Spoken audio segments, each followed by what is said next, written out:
Hey guys, welcome to Bar Z. My name's Stan, and welcome to the first installment of the Z-Square Grind Your Own Kit. I'm going to post these videos in order into a multi-part series so you can grind your own squares. Squares are challenging. They teach you a lot of different parts of grinding. You're going to be experiencing flat work, grinding to an inside corner, grinding to parallel, grinding to 90 degrees, and then grinding an angle accurately.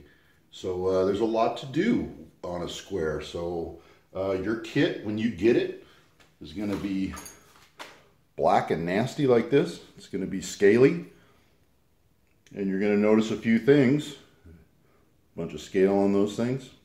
You're going to notice a few things. Your kit will not have this Bar Z logo on it. This is a grind it yourself kit, and you're claiming your craftsmanship on it, not mine. So they do not bear the Bar Z logo. These are yours, not mine. This video is all flat work, and we're going to be using some terminology that I made up and I use regularly on squares. First of all is the actual web, which is the thinnest part of the square. This part right here. So we call that the web. And then you've also got, on two sides, you've got what I refer to as a fence. So you've got a little fence here, and if we flip it over, you've got another fence here. Now another thing you're going to notice on your kit, if you've got the 60/30s and the 90/45s, you're going to notice that the fences are in different places. On the 60/30s, they're 90 degrees apart, and on the 90/45s, they're 45 degrees apart. This is intentional. It adds versatility to the kit. Now, to start your flat work, you're going to start with, I'm going to show you how to take them from basically this here. The flat work is complete on those right there. Try not to let them slide off the table. They're slippery little buggers. All right, but we're going to show you how to take them and get all the flat work done. So that's this video. Now first you take your scaly mess over to the sink, wire brush it off, clean it, and then I want you to stone the side. When I say 90-degree fence side down, that means that's what you're placing down. When I say hypotenuse side down, or hypotenuse fence side down, that's the side I want you to put down. We're going to stone the 90-degree fence side. So I want you to clean that web and just stone it down, knock off any high spots, and then bring it over to a surface plate or a known flat surface and lay it down. Make sure she doesn't rock. You know, make sure it's going to sit down flat. These are milled out in batches and in huge numbers, and they've also been heated to 1550 degrees, red hot, and dunked in oil, and then again in 400. So these things are so thin, they move, and you got to get them flat again. You have, on the small squares, you have about 5 thousandths grinding allowance per side. There is no particular spec you take the web to. But my target is 1/8 of an inch. But if they're a little wide, it doesn't matter. All right. So the first thing you're going to do is stone down the 90-degree fence side on top of the web. Stone it off, clean it. And then as far as special tooling and getting it down on your plate, this is a magnetic plate that I've milled. And you'll see I've got two 45s milled in it and a 90 milled in it. And I'll show you what those are for. The 45s, if we put our 90-degree side down and our 90-degree side down, I can't turn the magnet on, the handle's down there, but you can see right there. Can you see that? Actually, I'll bring you in just a tad closer here. And let me tip the camera down. There. I can't turn the magnet on here because I got the plate turned up. But you can put these on, and now you can grind the back side of the web and the top of the fence parallel with each other. But you need to make certain that these things are sitting flat and not rocking as you're grinding them. But you need to establish one flat surface there. After you've done that, you can move on to your 60/30s. Now these are going to be very different, and the way you're going to do these is like this, and that's what that 90-degree groove is for. So you've got your 45 grooves and your 90-degree groove, and they're just to create clearance for the fence to drop into. We've got a bunch of slack there. It's just mill work, doesn't have to be precision ground or anything. You're not using those grooves for reference. They're only for clearance, all right? So you can square those up, do your top grind on your web, and do your top grind on your fence, and parallel those up and establish your first reference surface. Okay, well, there's a couple ways that you can mount your squares. You've already stoned down all the high spots over here, and you're ready to grind your first side. Now, you want to be able to work your way up and grind all the way up to that shoulder very accurately. You don't know what you're doing here. There's two ways to do it. There's no way to really index them on the table. You could put them like this up against a fence and index them in that way, and turn your magnet on and grind your webs, but you can't get on top of the fence right here, or of this, because the fence of the mag's in the way, and unless you've got a very low profile fence, it's not going to work.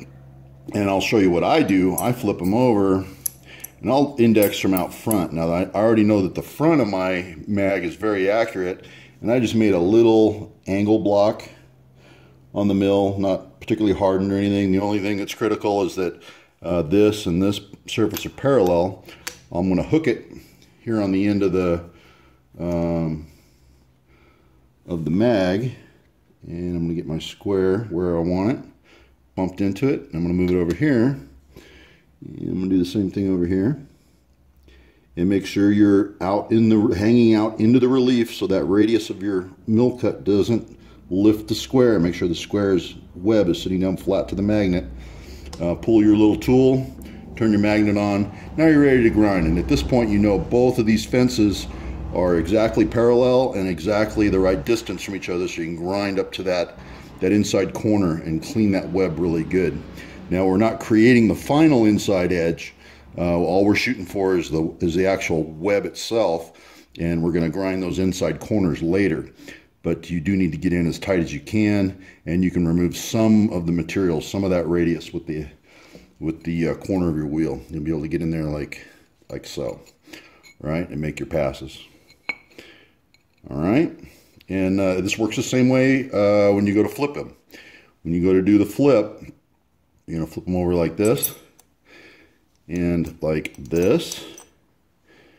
Same tool, so you're always setting the same distance, so you can set your dials on your machine so you can run all the way into that inside corner and not crash into it.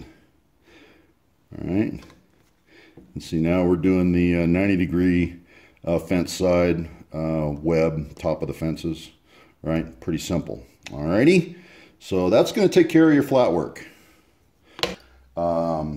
As long as we're talking about this, let's talk about wheels that I use for the flat work. My first grind is with a 46i wheel. This is made by the Carborundum company. It's a very high loading wheel. It will suck up a lot of material before it loads up and becomes ineffective. But you can remove a lot of material very quickly with this. It leaves a very rough finish. I follow it up with a 60H Radiac. This is a VOS, a very open structure wheel. But a 60H VOS is a great wheel to come back and leave yourself a nice finish. All right, so what we've done is we've done this side of the web and this top of this fence. At that point, we can pull them, clean them, and we're going to flip. And now, see, this doesn't work here anymore. Now we have to come into this way. And now we're grinding the opposite side of the web. And we do the opposite side of the web here, and we do the tops of these fences here. So those are paralleled up, and they're parallel with the other side. So we've made our web very parallel, and we've made our top of our fences parallel to the web. Now, to match your webs, you want this dimension and this dimension to match. Every time you grind the web or take some more out of the web, if I was to do that here, this fence gets taller while this fence gets shorter. So plan your work accordingly and grind your last fence. Find your shortest fence and match the other one to it. Okay. This dimension here, let's go up to the board real quick. You'll see here, I've got a fence sticking up. You've got a hidden line and a fence sticking down, which is essentially what you're looking at right here.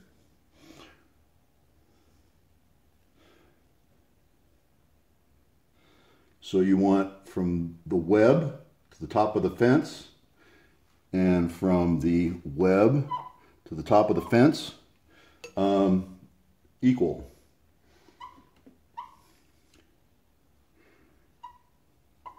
Equal by equal. Okay, now your finished square should resemble this. And if you've done it right, what you're gonna be measuring is between the web and the top of that fence. I've already got a bias set in there, so we're set at 0. And if we go to the hypotenuse end,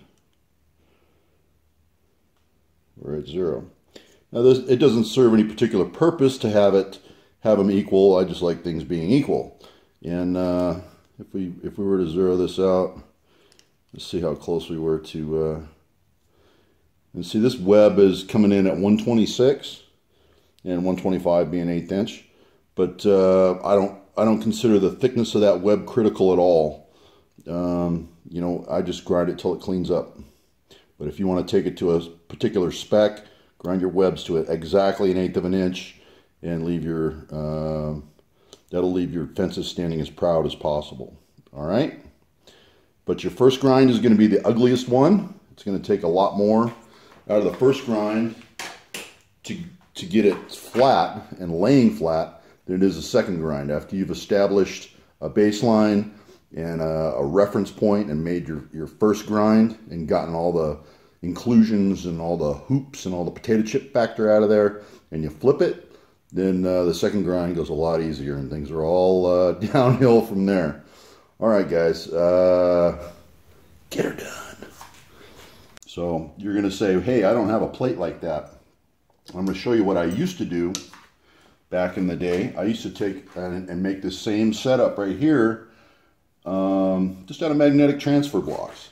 Now you can get some really cheap ones on eBay, or just look around. You're just going to find the biggest surface area magnetic transfer block you can. This is just an example. This has holes in it, but you can get solid ones really easily. And the aluminum cast iron laminates are the cheapest ones. I think they're going for about $20 or $30. And so it doesn't break your heart. You can take one of those over to the mill and carve this exact relief in your transfer blocks, and they work the same way. So your transfer block would just stick on, and then your squares would just go right on, right on top of that and drop into your relief. So your relief is going to mimic this right here. All right. So that's pretty much the only special tooling you need, and you're going to use your magnetic transfers in the upcoming videos to do some more work. So you do need a set of magnetic transfer blocks to get your Z-square kit completed. All right. But I just thought I'd show you an example of magnetic transfers, and I want you to mill it out just like this with plenty of relief for your fences to drop into, so you can do your flat work. And you're going to be doing your inside grinding using those too. So we're going to use those again. So that's pretty much it for grinding your faces. It's going to take your Z-squares from looking like this to find the exact same one to looking like this. All right. Okay, guys. Well, in closing, I'd like to thank everyone that purchased a Grind It Yourself kit. I wish you the best of luck. If you have any specific questions, you can always throw me an email at barzindustrial@msn.com, and I'll try to answer your questions. Try to make your questions as clear as possible. Use the terminology that I know and I've created for these for all the features on the squares. I would like to give you one last warning. You need to keep these parts cool. They're thin, they're small, and then if they heat up, they got nowhere to go. You got your mag plate, you got your part, and if you get them hot, they literally have nowhere to go except swell up and come up into the wheel even harder. Get yourself a little mist coolant, helps knock the dust down, and keeps your parts cool. So a little mist cooler is a wonderful thing.